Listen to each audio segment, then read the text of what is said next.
Another day, more ice falling. January 2025 has been colder than normal as an Arctic air mass sits over the mid Atlantic. There have been two minor snow events, sending folks to the stores looking for sleds. They sold out quickly. Ice and the threat of slipping and falling have been a constant companion. Our mugs are filled with warm beverages. Let's get started. Greetings, Tara. How's everybody holding up on the farm? Oh, it is. We thought we were thawing out for a few days, so we'll see. The refreeze is coming soon. The Arctic air mass is on the way, and we're going to learn more about that with a meteorologist here very, very shortly. Not your resident meteorologist, but one that's, working now and solving problems for us on the weather front. But we'll get to Brent Watts in just a few moments. So I think the hallmark of this has been it's been so cold, and it just doesn't seem to warm up much at all. How does that affect things on the farm? What are the animals doing? What are you doing? We're trying to keep the animals from slip sliding everywhere. I think the biggest thing we had to do about before all this kind of started happening, a couple days beforehand, we try to get prepared now that, of course, the barn burned up. So the sheep don't really have a place to come and house themselves and get all warm and cuddly together. So we had to make a makeshift kind of structure using our other red metal barn, kind of our auxiliary building, and kind of hollow out a little piece in the middle, one of the bays, make some temporary fencing for them just so they have a place where they can go and get out and be safe. Is my close friend Louie doing okay? Louie is leading the pack. He's trying to prove that he's a little too cool right now with all the women, so he's rambunctious. He's always there, but so they have enough feed. I feed them extra every single day so they can put on a little bit more fat and everything and get that cushioning, but they're doing fine. They got tons of wool. Speaking of farming things and then the reality of farming, people like Louie eventually turn into things like wool that you can sell. Where does that project stand in terms of getting wool to the market off your farm? So we just got it in. It's beautiful. So we have skeins, which I think I'm now pronouncing that right. I'll have to ask Teresa. I think I did skein. In the back of my head, I'm always thinking of that, with Young Frankenstein, where it's Frankenstein, not Frankenskeen, which is, I think, what I've been saying the whole time. That's right. That's right. So we do have those. So we have some skeins. We have some beautiful felt, too, that we got in. And then we have some 50-50 with our Cheviot wool and some alpaca, too. So it's beautiful. So we just bundled that all up, and it's going to be ready for sale at the farm stand. So super excited. So just a full circle farm-to-fiber operation. That's very, very exciting, Yeah. and you got that to look forward to as we continue down the farming pathway. Snow's great. I like snow. Ice, not so much, but snow is great.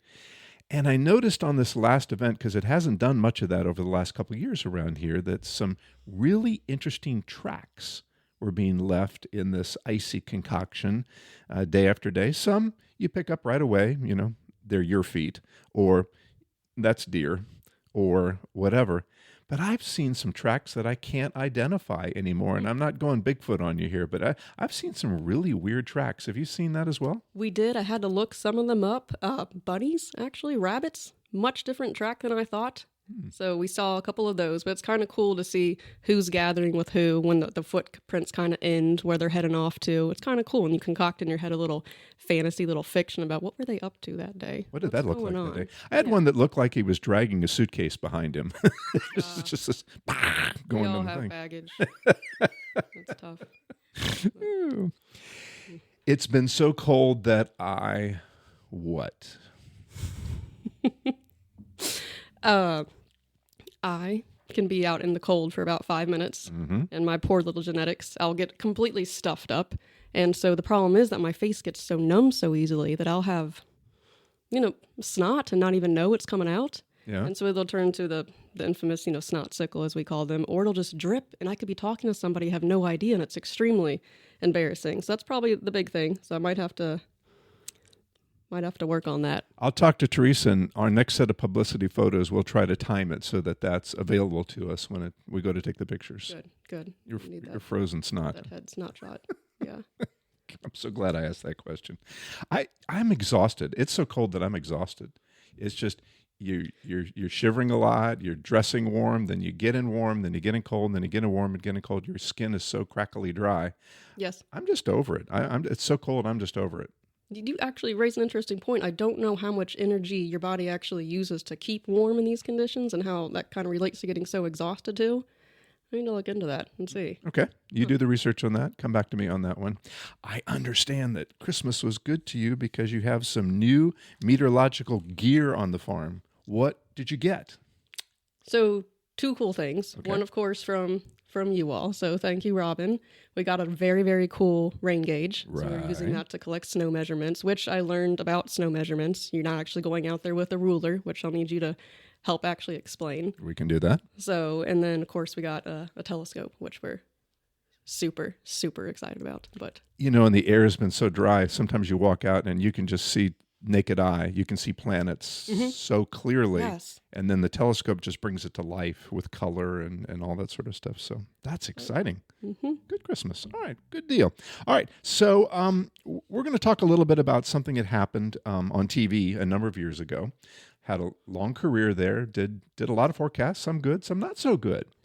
And the one that seemed to be the most memorable, although, you know, there were some real flops in there, but the one that was the most memorable was more of a nuisance goof.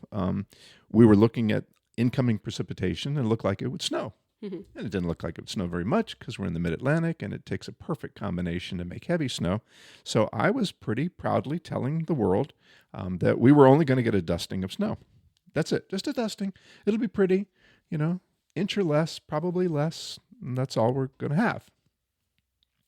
Hours later, after we passed the 6-inch mark, the phone started ringing at the TV station, and they said, "Yeah, I'd like to speak to Robin Reed, please." I said, "Don't let him call me. Just you take the message." I said, "Well, you just tell the boy to come on over here and shovel this 6 inches of dusting that's in my driveway right now. I'd like him to come over and do that if you wouldn't mind." Well, apparently a lot of the audience had the same thought process. So as the years went on, dusting of snow became the shopping center comedy line. That one, and you know, boy, I wish I could get paid for being wrong all the time. That one, but the dusting one stuck, and I didn't see that coming. You know, so what? You got a pretty 6 inches of snow, but the dusting was the key. And over and over and over again, as late as just a few weeks ago, that popped up again. So we do like a good witch hunt too. So be careful of your dustings. So won't you, then, please? okay, with that then, where did you get your measurements from? How did you make that decision that it was just going to be a dusting? How did it get so far off? The available moisture that seemed to be in the clouds, and the fact that it might, you know, rain instead of just snow. So we just thought it would dust. Wrong. Just completely wrong. So And that happens sometimes. has it advanced better now? Do we have better information? And Yes, and Okay. we can still miss it. So that's that way. But you notice so far in this January, the forecasts have been pretty good, haven't they? they have been. Highlighted the ice, And highlighted you're the snow. retired. Well, I wasn't doing the forecasting, so that was Oh, good. Other that's people it. were. But yeah, so there's that. So let me, in the spirit of dustings of snow, just give you a short Robert Frost poem. And then we're going to get into some things that your husband is thinking about now. So we'll do Hey Tom here in just a second. Okay. But first, by Robert Frost, A Dust of Snow.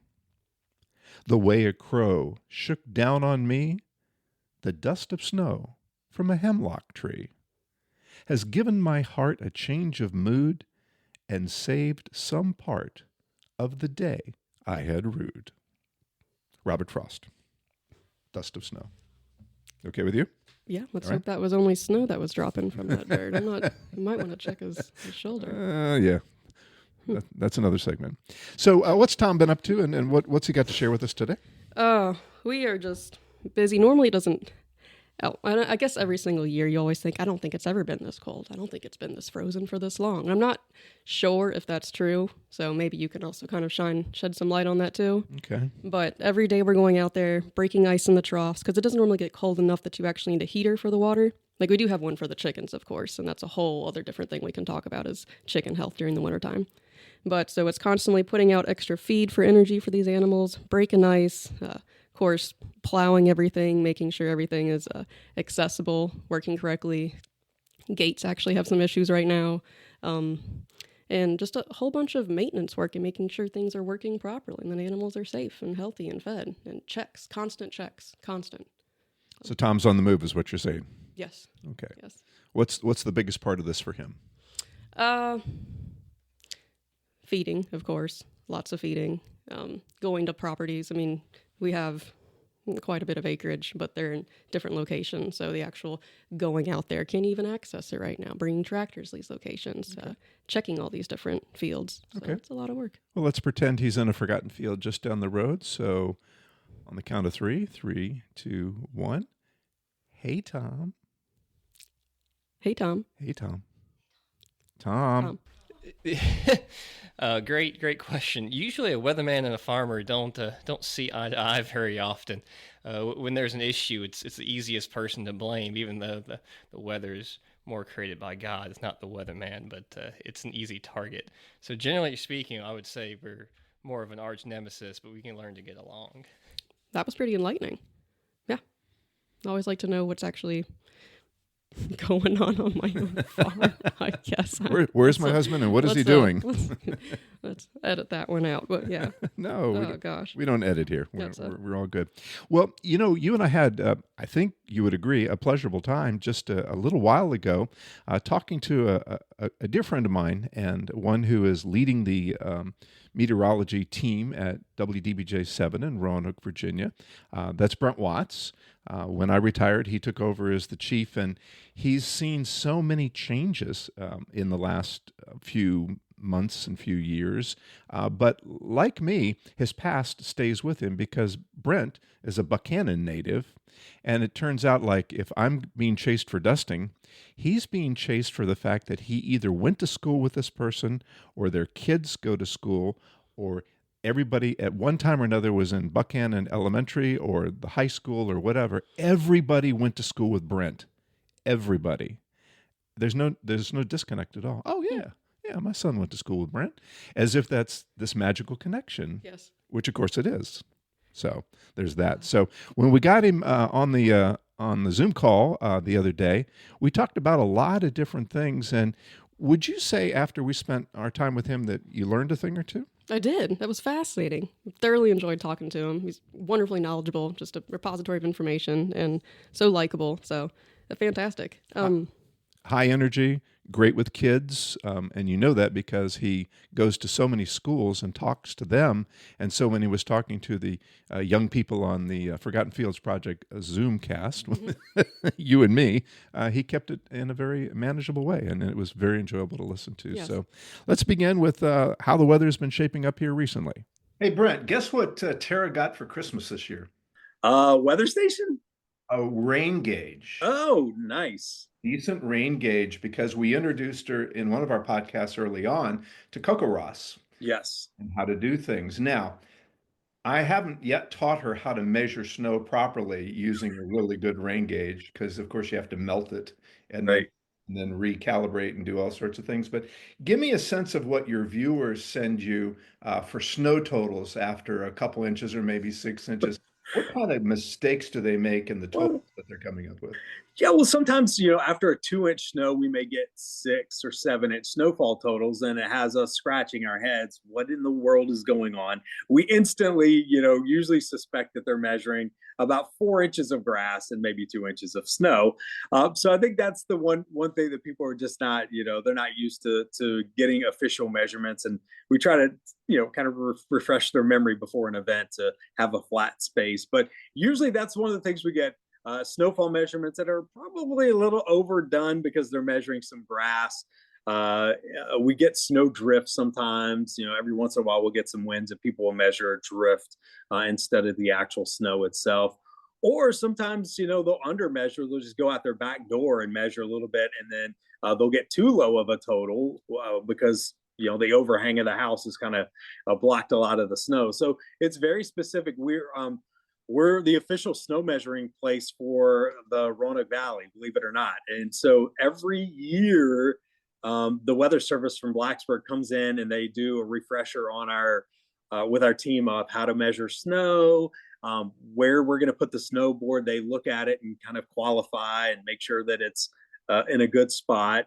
We have to measure it every time it snows, and we have to send them reports every day, even if it doesn't snow. So even today, we'll send a report that says we got no snow, and we'll have to give them a depth report. So we'll let them know how much snow depth is still left out on the snowboard. So yeah, it's pretty cool. And so that data goes into the climate data. So when you go back in history and you say, oh, I wonder what that winter storm produced on, January of 2025, it'll be in the history books and we'll say, hey, this is how much fell. And it was actually measured here in Roanoke. The other fun fact about this is that, so let's say it snows all day long. It could be snow flurries all day long, but we don't measure anything. You stick a ruler in the ground, the snowboard is blank, there's nothing there, you can't measure it. So it still goes in as what's called a trace of snow. So anything less than measurable snow is considered a trace. So there could be many traces of snow every winter where it could snow all day long, but it's just flurries or whatever. But we still have to report that as a trace. The snow from early January on our time frame had two elements to it. It had snow, and then it had ice on top of that. And I'm reminded that we used to get a lot of calls from the medical community during these kind of events saying, please tell people that, our emergency rooms are full of people that have broken something because they slipped on the ice. Did you find that that was the case with these last couple of storms? It was very slick, yes, and it's the setup where you get the winter event, and then you get very cold and stay cold after it.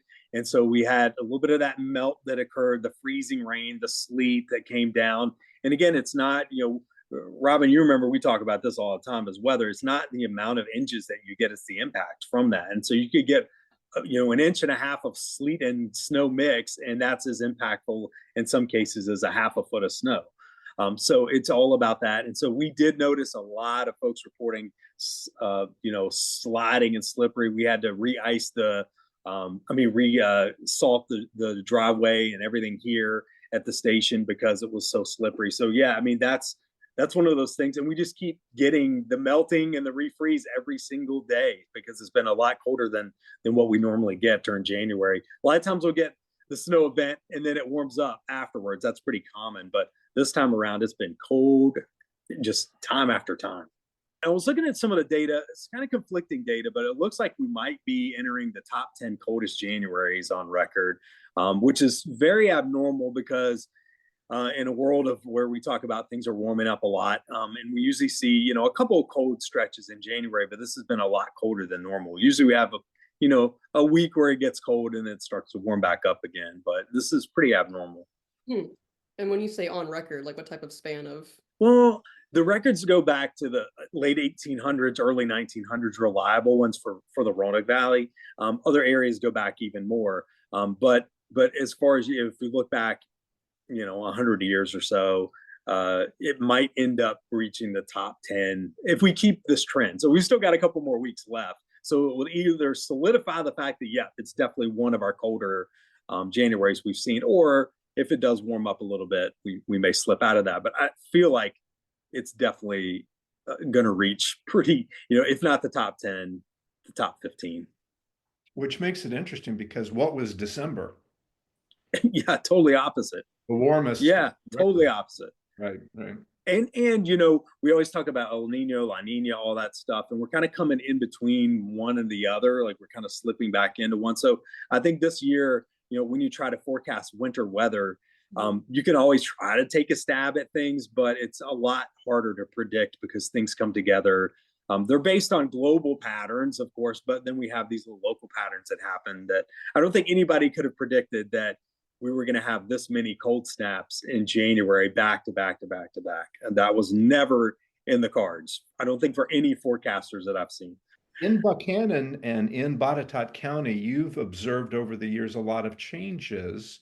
A lot of it has to do with growing out, sort of an urban area in one part of the county. But from a Buchanan perspective, what do you hear about not only the weather, but the way people are farming? Are you hearing any stories about what's changing to either discourage them from farming or what's encouraging them?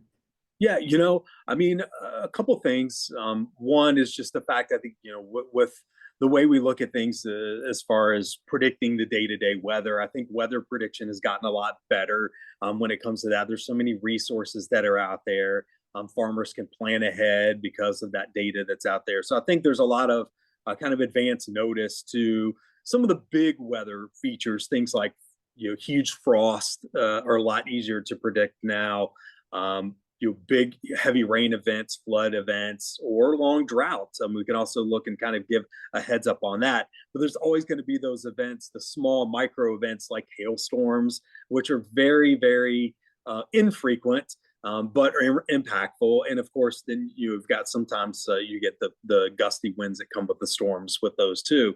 So that's kind of the plus side of the positive news, and when it comes to weather forecasting.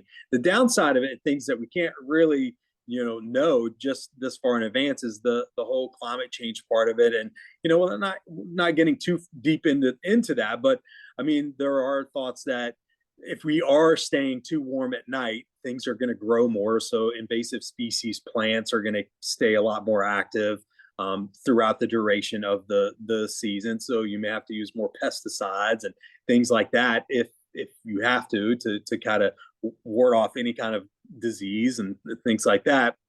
And then the other thing, I mean, everything from that to ticks. I mean, ticks are out now year round. I remember as a kid, I can never think of there would not be ticks out in January and February and December when we were growing up. So I think those are things that I've noticed over the years. And honestly, even just at my own house, I mean, just we even live outside of Bogota now, but just looking at weeds that grow during the winter months, and I'm thinking, I don't remember this ever happening when I was a kid, that we would have weeds growing over our area during the winter months. I mean, everything just died off in the winter, and you didn't have to worry about that. So I think those are the things that are now becoming a reality that farmers are going to have to start thinking about. Not just the winter months of being kind of the downtime, but now they're going to have to start thinking about what are we going to do during the winter to make sure things are ready again in the summer because of some of these warm nights and warm days we get.